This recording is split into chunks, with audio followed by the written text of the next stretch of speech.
ಬೆಂಗಳೂರಿನಲ್ಲಿ ಸುರಿದ ಮಳೆ ಸಾಕಷ್ಟು ಅವಾಂತರಕ್ಕೆ ಕಾರಣ ಆಗಿದೆ. ಮಳೆಯ ಎಫೆಕ್ಟ್ ಕೊಳಚೆ ನೀರಿನಲ್ಲೇ ವ್ಯಾಪಾರ ಮಾಡ್ತಾ ಇದ್ದಾರೆ ವರ್ತಕರು. ಬೆಂಗಳೂರಿನ ವ್ಯಾಪಾರ ಕೇಂದ್ರ ಕೆಆರ್ ಮಾರ್ಕೆಟ್ನಲ್ಲಿ ಆಗಿರೋ ಅವಾಂತರ ಇದು.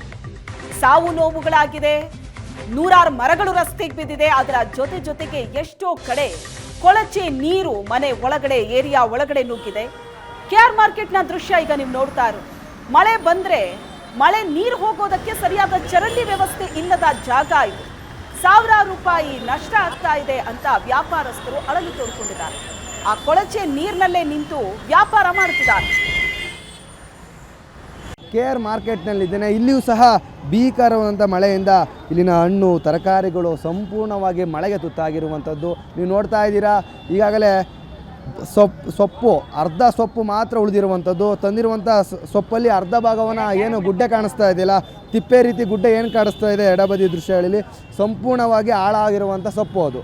ಅಂದರೆ ಸುಮಾರು 1 ಟನ್ ಸೊಪ್ಪು ತಂದರೆ ಅದರಲ್ಲಿ ಅರ್ಧ ಟನ್, 3/4 ಟನ್ ಸೊಪ್ಪು ಹಾಳಾಗೋಗಿರುವಂಥದ್ದು. ಹೀಗೆ ಅದ್ರ ಜೊತೆಗೆ ಇಲ್ಲಿ ನೀವು ಕಾಣಿಸ್ತಾ ಇದೆ ನೀರು, ಮಳೆ ಬಂದರೆ ನೀರು ಹೋಗ್ಲಿಕ್ಕೆ ಯಾವುದೇ ಅವಕಾಶವಿಲ್ಲ, ಯಾವುದೇನೂ ಚರಂಡಿ ವ್ಯವಸ್ಥೆ ಸರಿಯಾಗಿಲ್ಲ. ಅಂದರೆ ಇಲ್ಲಿನ ವ್ಯಾಪಾರಸ್ಥರು ಸಂಪೂರ್ಣವಾಗಿ ಕಂಗಾಲಾಗಿದ್ದಾರೆ. ತರಕಾರಿ, ಹಣ್ಣು ಎಲ್ಲವೂ ನೀರು ಆವೃತವಾಗಿರುವಂಥದ್ದು. ಕೊಚ್ಚೆ ನೀರು ತರಕಾರಿ ಮೇಲೆ ಬಂದಿರುವಂಥದ್ದು, ಸೊಪ್ಪಿನ ಮೇಲೆ ಬಂದಿರುವಂಥದ್ದು. ಸದ್ಯ ಇಲ್ಲಿನ ವ್ಯಾಪಾರಸ್ಥರು ನನ್ನ ಜೊತೆ ಇದ್ದಾರೆ, ನಾನು ಅವ್ರನ್ನ ಮಾತಾಡಿಸ್ತೇನೆ. ಏನು ಸಮಸ್ಯೆ ಆಗಿದೆ ಕೇಳ್ತಾ ಹೋಗ್ತೇನೆ. ಸರ್, ಏನಾಗಿದೆ ಸರ್ ಸಮಸ್ಯೆ? ನೀರು ತೊಂದರೆ ಇಲ್ಲ, ಭಾಳ ಗಲೀಜು. ಆಮೇಲೆ ಅರ್ಧಕ್ಕರ್ಧ ನೀವು ಮಳೆ ಬಂದರೆ ಅರ್ಧಕ್ಕರ್ಧ ಸೊಪ್ಪು ವೇಸ್ಟ್ ಆಯ್ತದೆ. ಎಲ್ಲ ಈ ತೊಂದರೆ ನಮ್ಗೆ ಆಗ್ತದೆ. ರೈತರು ಹಳ್ಳಿ ಕಡೆಯಿಂದ ತಂದು ಇಲ್ಲಿ ವ್ಯಾಪಾರ ಮಾಡೋದು.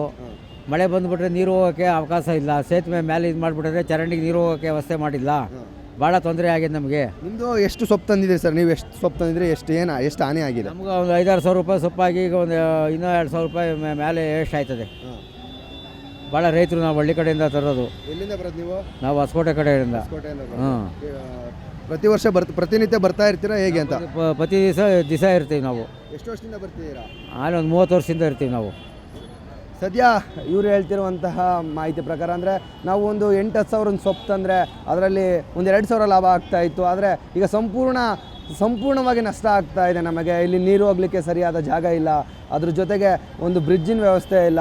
ಏನು ಬಂದಂಥ ವ್ಯಾಪಾರಸ್ಥರಿಗೆ ವ್ಯಾಪಾರ ಮಾಡಲಿಕ್ಕೆ ಒಂದು ಸರಿಯಾದ ವ್ಯವಸ್ಥೆಯನ್ನು GBA ಸರ್ಕಾರ ಮಾಡಿಕೊಟ್ಟಿಲ್ಲ ಅನ್ನುವಂತಹ ಅಳಲನ್ನು ತೋಡ್ಕೊತಾ ಇದ್ದಾರೆ. ಸದ್ಯ ಆದಷ್ಟು ಬೇಗ ಇಲ್ಲಿನ ತೆರವುಗೊಳಿಸುವಂಥ ಕಾರ್ಯವನ್ನು, ಸ್ವಚ್ಛಗೊಳಿಸುವಂಥ ಕಾರ್ಯವನ್ನು, ನೀರನ್ನು ಹೊರ ತೆಗೆಯುವಂಥ ಕಾರ್ಯವನ್ನು GBA ಮತ್ತು ಸ್ಥಳೀಯ ಆಡಳಿತ ವ್ಯವಸ್ಥೆ ಮಾಡಬೇಕು ಅನ್ನುವಂಥದ್ದು ಗ್ರಾಮಸ್ಥರ ಮತ್ತು ಇಲ್ಲಿನ ವ್ಯಾಪಾರಸ್ಥರ ಮನವಿ ಆಗಿದೆ. ಕ್ಯಾಮ್ರಾ ಪರ್ಸನ್ ಸಂತೋಷ್ ಜೊತೆ ಸುಮನ್, ಏಷ್ಯಾನೆಟ್ ಸುವರ್ಣ ನ್ಯೂಸ್, ಬೆಂಗಳೂರು.